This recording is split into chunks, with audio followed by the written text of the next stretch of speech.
The temporary foreign worker program is an accordion. It's meant to flex with the economy.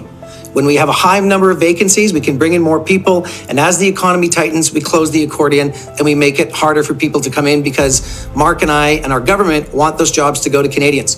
We want them to go to people who live here. We want them to go to students. We want them to go to newcomers. We want them to go to people who want to take those jobs. Point la ligne. And thank you, Randy, for opening us up today. A year ago, we announced 3 big measures when it comes to international students. 1, a national cap and a redistribution of the student permits out of a spirit of fairness across provinces and territories. 2, a very important limitation on spousal permits. And 3, as part of making sure that the system is dealing with the fraud that we had seen, a process of letter of acceptances that involves the provinces certifying that the institutions that international students are coming into are indeed those that we see on the applications. Those were very important, in addition to some of the measures that I announced in December with respect to the solvency requirements of students that have to come to Canada. Canada is not an inexpensive place to live in.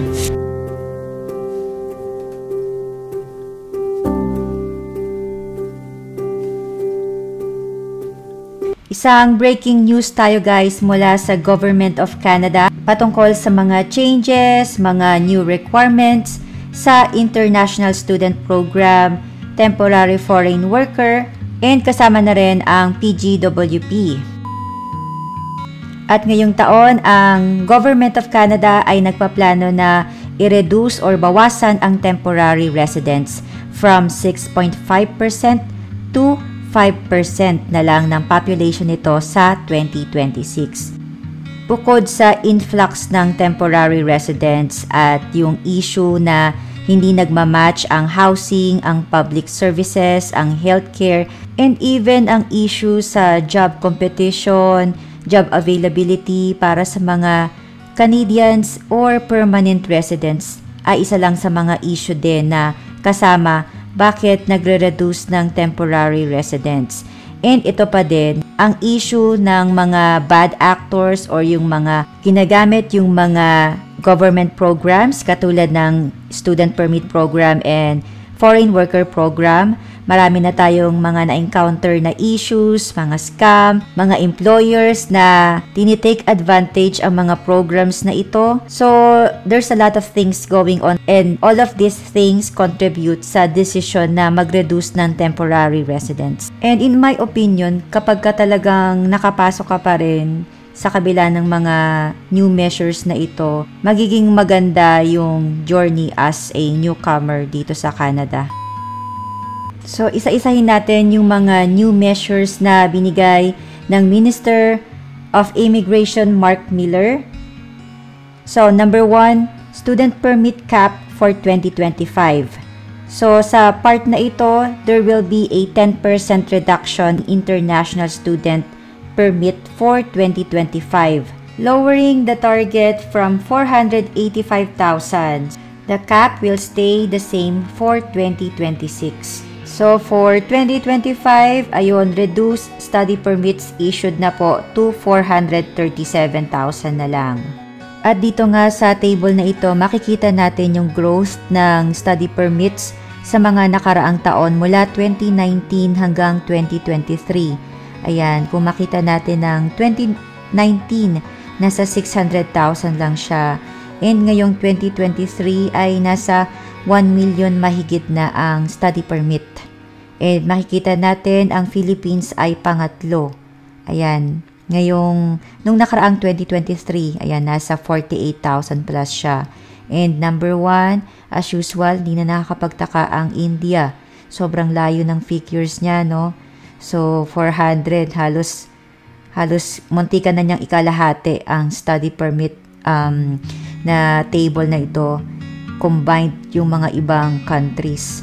So, talagang di na nakakapagtaka, kaya marami talaga ang Indians dito sa Canada. Next, PGWP update. Post-graduation work permit program will be updated to better match immigration goals and job market needs. Starting in November 2024, meron na pong new language proficiency requirements para sa mga PGWP applicants. So, yung mga university graduates will need to meet a Canadian language benchmark CLB level of 7. At ang mga college graduates will need a CLB level of 5. Ang PGWP current ay wala naman pong language test.